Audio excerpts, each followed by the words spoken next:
गणवर गणवर करत चरण पर पद शरण गजन पथ कथ का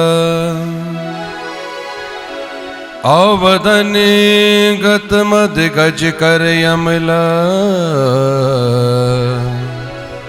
सममय जय भव घन बन दहना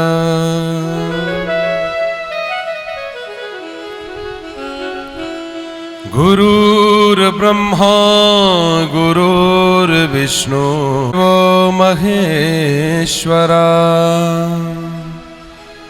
गुरुर्साक्षात् परं ब्रह्मा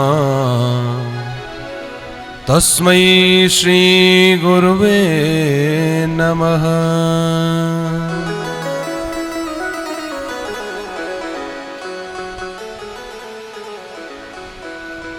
श्री गुरु चरण सरोज रज निज मन मुकुर सुधारी बरनौ रघुबर बिमल जसो जोदायक फलचारि बुद्धिहीन तनु जानिके सुमिरो पवन कुमार बल बुद्धि विद्या देहु मोहि मोर हरहु कलेश विकार।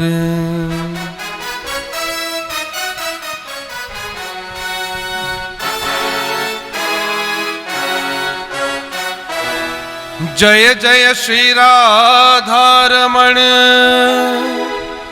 जय जय नवल किशोर जय गोपी चित चोर प्रभु जय जय माखन चोर।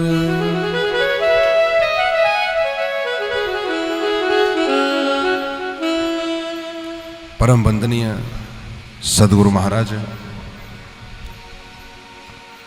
इस परम पवित्र मां भागीरथी गंगा के पावन तट पर विराजमान शिरगुल देवता जी महाराज, कुला देवता जी महाराज, चोरू देवता जी महाराज, हमारे सप्ताह पारायण यज्ञ के यज्ञाचार्य महाराज, ऋग्वेद यजुर्वेद सामवेद अथर्ववेद रूपी विद्वत ब्राह्मण मंडली, हमारी सप्ताह पारायण यज्ञ के मुख्य यजमान, उनका समस्त परिवार कुटुंब, उनके सभी बंधुजन, मेरी गंगा गीता गायत्री सरस्वती स्वरूपा समग्र मातृशक्ति, साथ में छोटी छोटी ग्वाल मंडली, परम परात्पर अखिलेश्वर अकारण करुणा वरुणालय भगद वांछित कल्पतरु पीतांबर धारी बालकृष्ण लाल की दिव्य लीलाओं से मंडित श्रीमद् भागवत महापुराण जी, हमारे इष्ट आराध्य बालकृष्ण लाल श्री कृष्ण चंद्र भगवान ठाकुर जी महाराज एवं हमारे सप्ताह पारायण यज्ञ के आज पूर्णाहुति दिवस पर उपस्थित, आशीर्वाद दिवस पर उपस्थित आगम निगम स्वरूप राजर्षि परीक्षित एवं जन्मजय स्वरूप श्रोतागण महाराज, सर्वप्रथम आज के सत्संग में इस व्यासपीठ से भगवान विष्णु के इस विराट स्वरूप सदृश श्रोतागण को मेरा प्रणाम। बंधुओं, परमात्मा की दिव्य कृपा से हमारे यजमान श्री गोपाल सिंह वर्मा जी, उनकी धर्मपत्नी प्रोमिला वर्मा जी, उनके बड़े सुपुत्र वीरेंद्र जी, उनकी धर्मपत्नी भावना जी, उनके छोटे सुपुत्र प्रदीप जी, उनकी धर्मपत्नी मीनू जी, वृंदा जी, उनके चारों बच्चे सक्षम, साकेत, हिमांश और गुड़ो एरिका, इन सबने जो मन में संकल्प लिया था इस परम पवित्र माँ भागीरथी के पुण्य तट पर भागवत जी की कथा को करवाने का, आज यजमान जी आपका वो संकल्प संपूर्ण हुआ है। आप बधाई के पात्र हैं। ये हम प्रत्यक्ष अपने हृदय से इस व्यासपीठ से इस बात को कहते हैं माँ गंगा के तट पर कि सब प्रकार से धन सबके पास है, वैभव ऐश्वर्य सबके पास है, परंतु धन को लगाने का मन किसी किसी के पास है, और वो भी ऐसे सुलभ और अच्छे कार्यों में। महाराज श्री की सेवा में 3 कथाएं, उसके पश्चात गंगा जी के तट पर यह चतुर्थ भागवत जी की कथा। तो आज की कथा में हमारा केवल मात्र सार तत्व रहेगा, थोड़ा हमारे पास समय है। गत दिवस जहाँ पर हमने कथा में विश्राम लिया था, आप सभी ने बड़े भाव के साथ सुना कि किस तरह से भगवान जी की लीलाएं प्रारंभ हो गई थी। हरि अनंत, हरि कथा अनंता। भगवान भी अनंत है और भगवान की कथाएं भी अनंत है। भगवान जी छोटे से हैं और उन्होंने अब गोपियों के घर में जाकर माखन चोरी करना प्रारंभ कर दिया है। कभी एक गोपी के घर में जाते, कभी दूसरे के घर में जाते, और वो गोपियां शिकायत लेकर आती माँ यशोदा के पास कि तुम्हारा ये जो लाल है, ये बाल गोपाल है, ये शैतान हो गया है, हमारे घर में चोरी करता है। मैया यशोदा कहती कि यदि मेरे बालक को पकड़ कर लाओ ना, तब तुम्हारा सच मानूंगी, अन्यथा मैं क्यों तुम्हारा सच मानूं, मेरा बाल गोपाल चोर नहीं है। भगवान श्री कृष्ण के मित्र हैं श्री दामा, मनसुखा इत्यादि। इनसे एक दिन कहा कन्हैया ने कि देखो तुम मेरे मित्र हो ना, तो मेरे मित्र को तो हृष्ट पुष्ट होना पड़ेगा, तगड़ा होना पड़ेगा। ये मनसुखा था बहुत पतला दुबला, तो भैया ऐसे काम नहीं चलेगा, ये दुबला पतला। कह रहे कन्हैया मैं क्या करूं, मैं तो हूं एक साधारण से गोप का बाल, और तुम ठहरे महाराजा के बेटे, अब तुम्हारे लिए तो बढ़िया माखन मिश्री रोज भावे, रोज दही मिले ताजा ताजा। अब हम क्या कर सकते हैं, हमारे घर में तो खट्टी छाछ होती है कई कई दिनों की, इसलिए तगड़ा होना तो मेरे बस में नहीं है। कन्हैया ने कहा कि देख मेरा मित्र रहना है तो तगड़ा तो होना पड़ेगा, इसलिए कुछ तो तुझे भाव रखना पड़ेगा। तो क्या करेंगे कन्हैया, तो देखो एक मंडली बनाते हैं, उपाय मेरे पास है। कि क्या मंडली बनानी, उन्होंने मंडली बना दी बाल ग्वाल चौर्य विद्या मंडल। क्या बना दिया, बाल ग्वाल चौर्य विद्या मंडल की मंडल तो बना दी। इसका काम क्या होगा कि चोरी करेंगे। बोले भक्तवत्सल भगवान की कि कहाँ चोरी करेंगे। गोप ग्वालों ने कहा कि मैया यशोदा मारेगी, चोरी करेंगे तुम्हारे घर में। कह रहे मैया यशोदा तब मारेगी ना जब उनके घर में चोरी करेंगे, अपने घर में थोड़ी ना चोरी करनी है। तो फिर कहाँ चोरी करनी है, अरे चोरी करनी है तुम सबके घर में, और सबके घर में चोरी करने के लिए जब कहा, गोप ग्वालों ने कहा कि अरे हमारे घर में क्या होगा कि ये मैं नहीं जानता, सबके घर में चोरी करेंगे। तो महाराज पकड़े गए, कह रहे कोई नहीं पकड़ पाएगा। विश्वास के साथ हम कहते हैं कोई नहीं आपको पकड़ पाएगा। कि कैसे, यही तो बात है, मेरे पास एक मंत्र है, उस मंत्र को बोलो और किसी के घर में चोरी करने चले जाओ, कोई नहीं पकड़ पाता। मंत्र क्या था, मंत्र था कफलम कफलम। क्या मंत्र था आचार्य जी, कफलम कफलम। किसी को चाहिए तो याद रखना इसको, क्या बोलना, चोरी करने जाना हो तो क्या बोलना, कफलम कफलम, और चले जाना। बाकी बाद में पता तब चलेगा जब पुलिस आती है ना, क्या करती है वो। देखो ये भगवान जी ने मंत्र दिया उनको, कफलम कफलम। गोप ग्वालों ने कहा कि कन्हैया तुम्हारी बातों में हम नहीं आने वाले कि कोई भी शब्द बोल दिया कफलम कफलम। हमें पता है कि हर एक मंत्र के आचार्य होते हैं, ऋषि होते हैं जिसने उस मंत्र को बनाया है। तो ये बताओ इसके ऋषि कौन है। कह रहे मुझे पता था तुम पूछोगे, इसके ऋषि है कफलाचार्य। गोप ग्वालों ने देखा कि रे कफलाचार्य तो ऋषि है पक्का, इसलिए कफलाचार्य ऋषि ने अगर मंत्र बनाया है तो सच होगा। तो ठीक है कन्हैया, पर पकड़े गए तो तुम जानो कि कोई बात नहीं, जो होगा देखा जाएगा, पकड़े जाएंगे तो कोई बात नहीं। कह रहे तब तुम देखना कहीं ऐसा ना हो माँ यशोदा फिर पिटाई करे, करे नहीं पकड़े जाते, चिंता मत करो।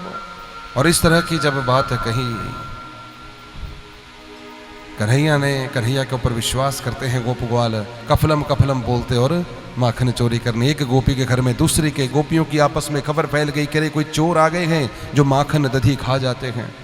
गोपियों ने टोली बना ली, ललिता, विशाखा, प्रभवती इत्यादि गोपियां थी, उन्होंने पकड़ लिया। एक दिन प्रभवती ने कन्हैया को रंगे हाथों माखन चोरी करते हुए मैया के पास ले जाने लगी। प्रभवती, कन्हैया ने कहा तेरे घर वाले की कसम खाता हूं, एक बार छोड़ दे, आज के बाद चोरी करने नहीं आऊंगा। कैसी बात नहीं बनेगी, तेरी माँ कहती है ना यशोदा, उसको बड़ा अभिमान है मेरा बेटा चोर ना है। आज तू से बताती हूँ जरा कि चोर है उसका बेटा कि नहीं। पकड़ कर ले गई, ले जा रही थी तो रास्ते में कहा कि अरे दर्द हो रही है हाथ में, तो फिर चोरी क्यों करता है, जोर से पकड़ा था ना हाथ, ला दूसरा हाथ पकड़ा।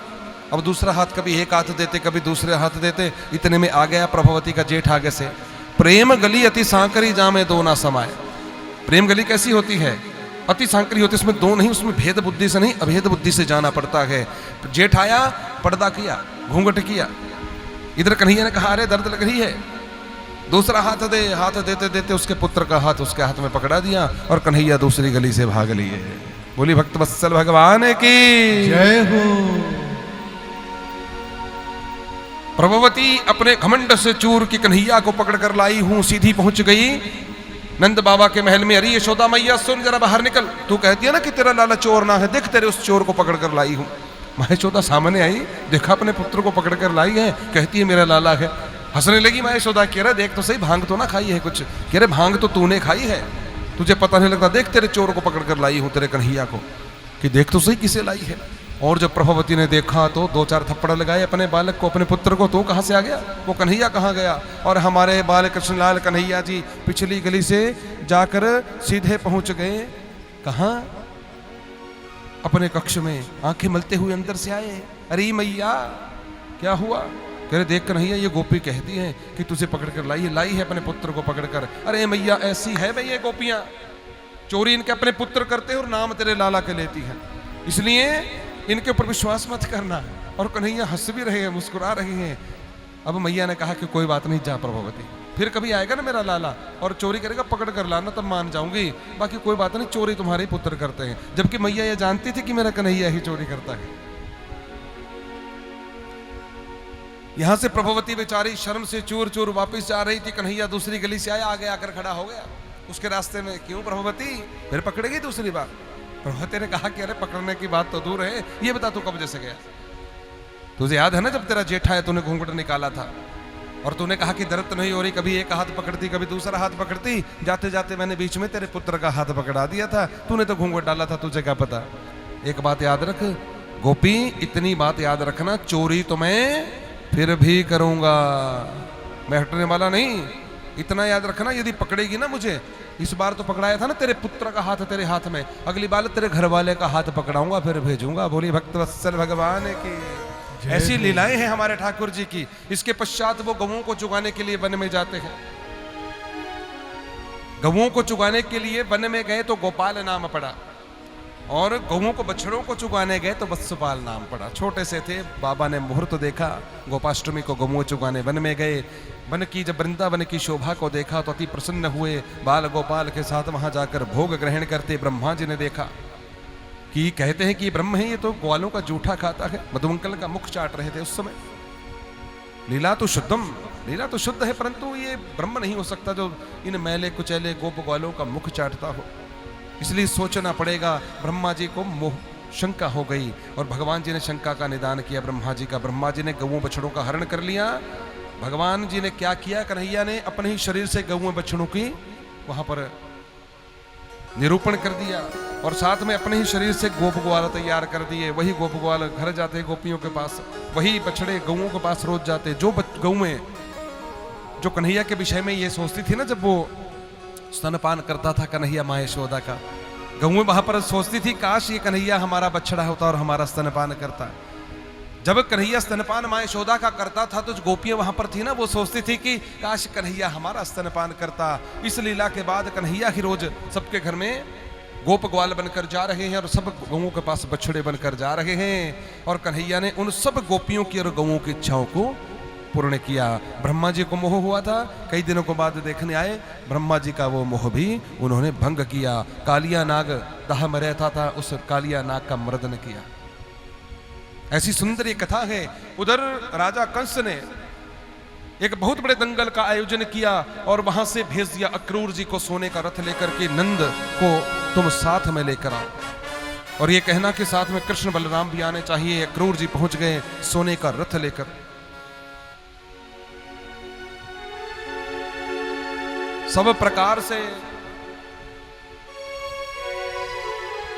अपने आंगन में जब उस सोने के रथ को आते हुए देखा, कृष्ण बलराम ने तो उस सुंदर रथ को देखकर बाबा से पूछते हैं कि बाबा ये किसका रथ है और ये कौन है? नंद ने कहा कि देखो कन्हैया, ये अक्रूर चाचा हैं और ये महाराज कंस ने बहुत बड़े दंगल का आयोजन किया है और वहां पर बुलाया है, हम तीनों को बुलाया है, तुम्हें, बलराम को और मुझे बुलाया है कि हाँ हाँ बाबा हम चलेंगे। तो कब चलेगा अक्रूर चाचा? कि कल सुबह चलेंगे। माँ यशोदा ने कहा कि देखो मैं नहीं जाने दूंगी कन्हैया, मुझे पता है, मैं तुम्हें नहीं भेजूंगी। नंद से कहा कि आपको जाना है आप जाओ, कृष्ण बलराम को मैं नहीं भेजूंगी, परंतु मैया की यहाँ पर कौन सुने। रात्रि भर मैया रोती रही। कन्हैया ने आज चुप कराया मैया को। प्रातः काल हुई, माँ यशोदा ने अपने हाथों से कन्हैया का सुंदर स्नान करवाया। और जितना सुंदर श्रृंगार माँ यशोदा करती थी ना कन्हैया का, उतना कोई आज तक कर ही नहीं पाया है। अपने हाथों से सुंदर श्रृंगार, स्नान श्रृंगार, पीताम्बरी पहनाई, सब प्रकार से आभूषणों से सुसज्जित किया भगवान को, कृष्ण को। अंतिम श्रृंगार का माँ यशोदा के हाथों, वो हमारे कृष्ण का, कन्हैया का। कृष्ण बलराम प्रातः काल होते ही रथ में आरूढ़ हो गए, रथ में चढ़ गए। रथ ऐसे ही वहां से चलने लगा। माँ यशोदा जिस प्रकार से एक गऊ अपने नवजात बछड़े से यदि उसको दूर कर दिया जाए तो उसकी ओर कैसे भाग कर जाती है, माँ यशोदा की भी वही स्थिति है। उस रथ के पीछे भागती जा रही है।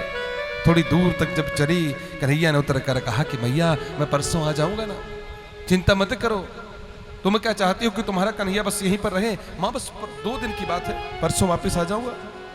परसों कहकर गए थे कन्हैया, उसके बाद वापस न आए। माँ यशोदा को मनाया।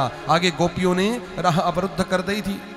रास्ते में लेट गई गोपियां सब कि क्रूर, तुम्हारा नाम क्रूर किसने रखा? तुम्हारा नाम तो क्रूर होना चाहिए था। तुम हमारे कृष्ण को नहीं, हमारे हृदय को हमारे शरीर से लेकर जा रहे हो। और याद रखो, हृदय यदि शरीर से निकल गया तो शरीर तो निष्प्राण है।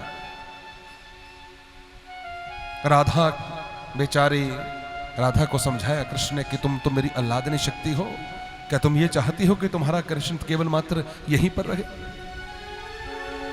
क्या तुम यही चाहती हो कि तुम्हारा कन्हैया बस इसी गोकुल में मंडराता रहे? तुम्हें पता है ना किस हेतु इस संसार में आया हूं, धर्म की स्थापना करने के लिए आया हूं और सब प्रकार से पापियों का नाश करने के लिए आया हूं। वो कार्य यहां पर रहकर नहीं हो सकता। मैं तो अपने माँ बाप का भी त्याग करके जा रहा हूं। राधा, तुम्हें मेरा साथ देना होगा। और राधा को समझाया, गोपियों को मनाया। वहां से सीधे मथुरा में प्रवेश किया रथ।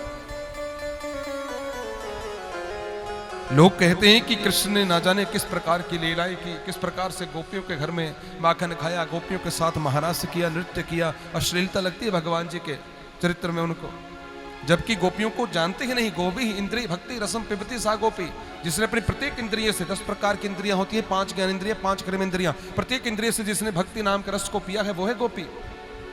और कृष्ण की यही लीला दिखती है कि उन्होंने उन गोपियों के वस्त्रों को हरा, उनको वहां पर सरोवर में नग्न स्नान कर रही थी। ये नहीं देखा उन लीलाओं के पीछे कारण क्या थे। और ये उन्हें नहीं दिखता कि आज वो ही द्वारिकाधीश है, वही कन्हैया है जो अपने माता पिता का त्याग करके हम सबके लिए धर्म की स्थापना करने के लिए माता पिता का त्याग करके मथुरा की ओर जा रहे हैं। ये उन्हें नहीं दिखता कि वही बालक हैं जो जन्म होते ही अपने जन्म देने वाले माता पिता से दूर हो गया था। 11 वर्षों तक नंद यशोदा के पास रहा। जिस बालक का पालन पोषण कहीं होता है, जन्म कहीं होता है, उसकी स्थिति आप सब जानते हैं। और उसके पश्चात उस बालक ने देखो किस प्रकार से, सब प्रकार से धर्म की स्थापना की। कृष्ण जी जैसे ही पहुंचे ना, कन्हैया, बलराम और नंद जी उधर मथुरा में मित्रों के साथ उस नगर की परिक्रमा करी। मथुरा की सुंदर बाजार को देखा, मित्रों के सहित बाजार में घूमे। वहां पर मित्रों की इच्छा हुई ग्वालों की कि हम राष्ट्रीय वस्त्र पहनने हैं। जब राष्ट्रीय वस्त्रों को पहनने के लिए अनुनय विनय किया, वो मुकर गया धोबी। उसको धोबी पछाड़ वहां पर दी, मुक्ति प्रदान करी उसे। आगे से आ रही थी त्रिबला, कुब्जा जिसे कहते हैं, कुब्जा का उद्धार किया और पहुंच गए सीधे जहां पर उस कंस ने बहुत बड़ा दंगल का आयोजन किया था। उस दंगल में जाकर जैसे ही कृष्ण बलराम का प्रवेश होता है, दरवाजे बंद कर दिए गए और घोषणा हो गई कि चाणूर और मुष्टिक के साथ कृष्ण और बलराम की कुश्तियां होगी, मलयुद्ध होगा। नंद बाबा ने कहा कि नंद महाराज कंस, ये तो अत्याचार है, अन्याय है। 11-12 वर्ष के मेरे बालक हैं दोनों, कृष्ण बलराम, और इतने बड़े बड़े पहलवान चाणूर और मुष्टिक, ये अन्याय हो रहा है। लोग कहने लगे अन्याय हो रहा है। अब नंद बाबा की वहां पर कौन सुने।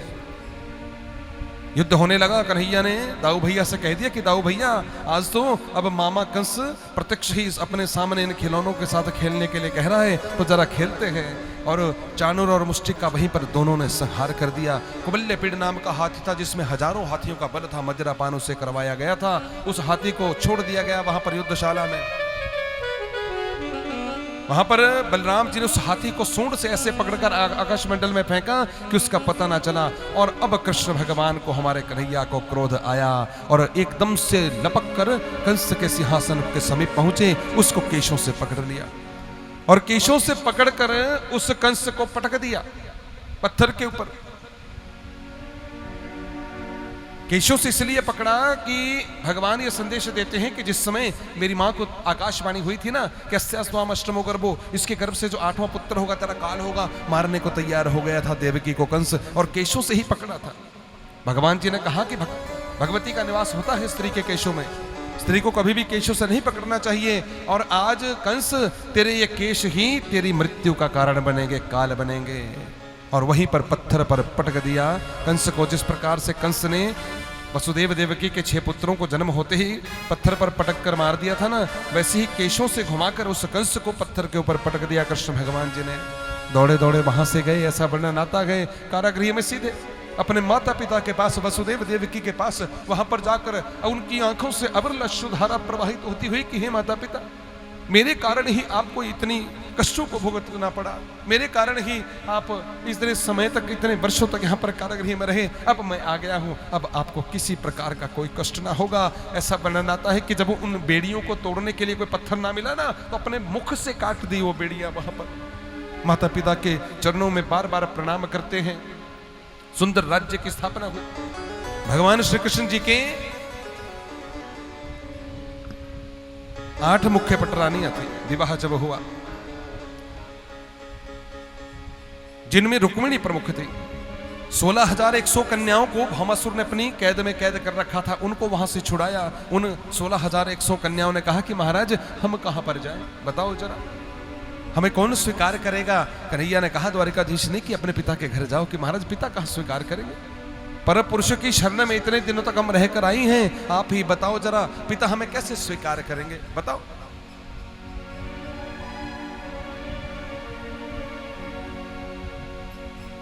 द्वारकाधीश ने कहा तो तुम क्या चाहती हो। कि महाराज हमें ये चाहती हैं कि हमें कहीं भी स्थान नहीं मिलेगा, समाज हमारा तिरस्कार कर रहा है, हमारे अपने हमारा तिरस्कार करेंगे, हम कहाँ जाएंगी। भगवान श्री कृष्ण ने कहा कि जिसका संसार में कोई नहीं है उसका मैं हूं, मैं तुम्हें अपनाऊंगा। और उन 16,100 कन्याओं के साथ भी उन्होंने विवाह किया। और कितनी हो गई सारी? 16,108। प्रत्येक से 10-10 पुत्र हुए। गिनती आपने कर लेना। अब अगली बार फिर कभी मिलना होगा तो पक्का पूछूंगा। पहले भी वैसे 3 कथाओं में मैं बोल के गया हूं कि अगली बार पूछूंगा। चलो छोड़ा इस बार, कोई बात नहीं, जल्दी है, अगली बार पक्का पूछेंगे कहीं पर मिलना यदि होगा। 16,108 रानियां थी, 10-10 पुत्र हुए। इतना बड़ा उनका साम्राज्य था। उन पुत्रों को भी आगे पुत्र होते गए। 56 करोड़ यादव थे भगवान जी के वंश में। धर्म की स्थापना करी, मित्रता के परिचय दिया भगवान जी ने। किस प्रकार का, कि किस प्रकार से इस संसार में भगवान जी मित्र के प्रति स्नेह रखते हैं।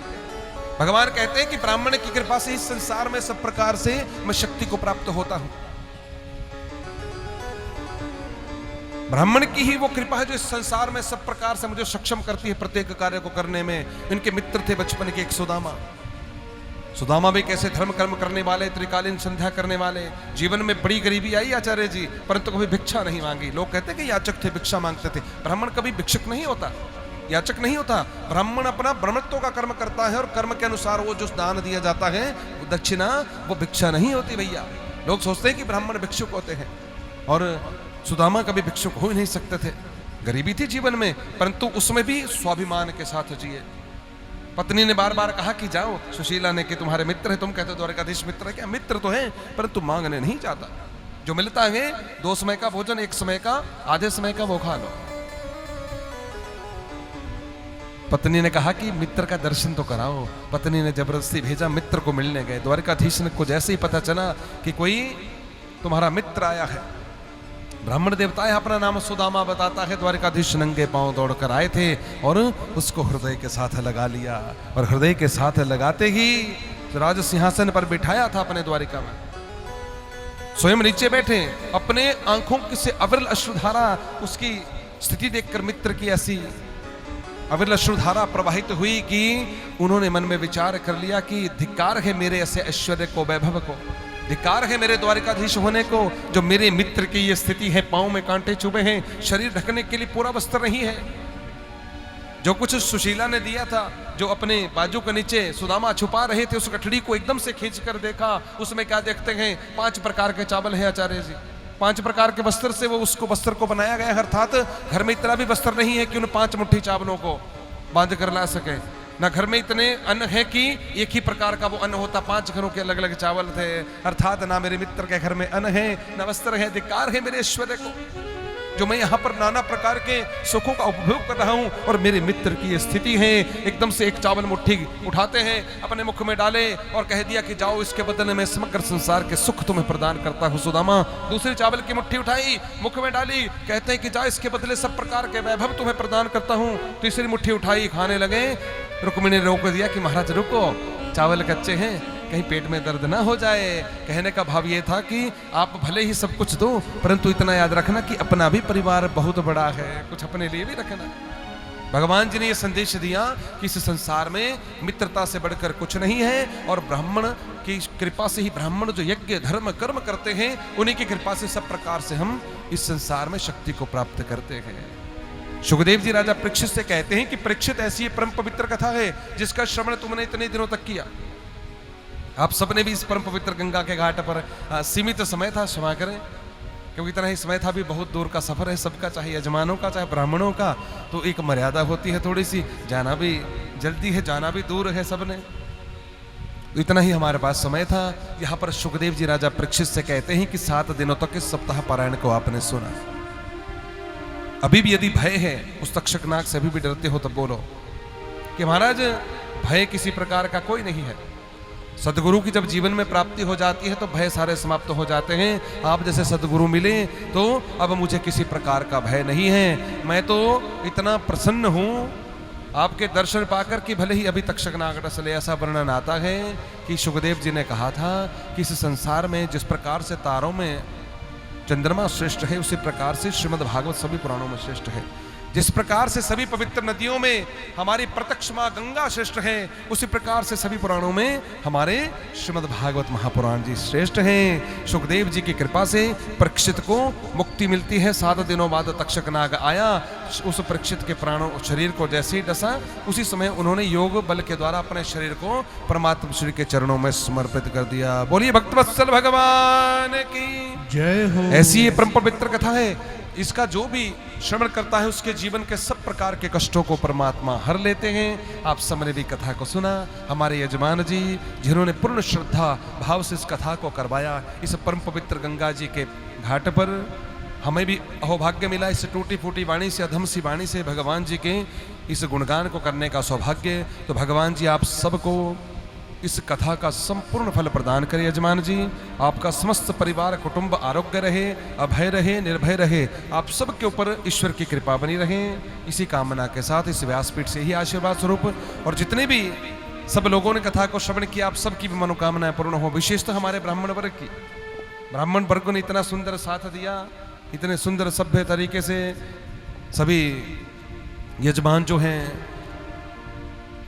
ब्राह्मणों के लिए दीर्घायु का वरदान मांगे परमात्मा से, और ब्राह्मण तो यजमानों के लिए मांगते हैं भैया, उनके मुख पर तो आशीर्वाद ही रहता है।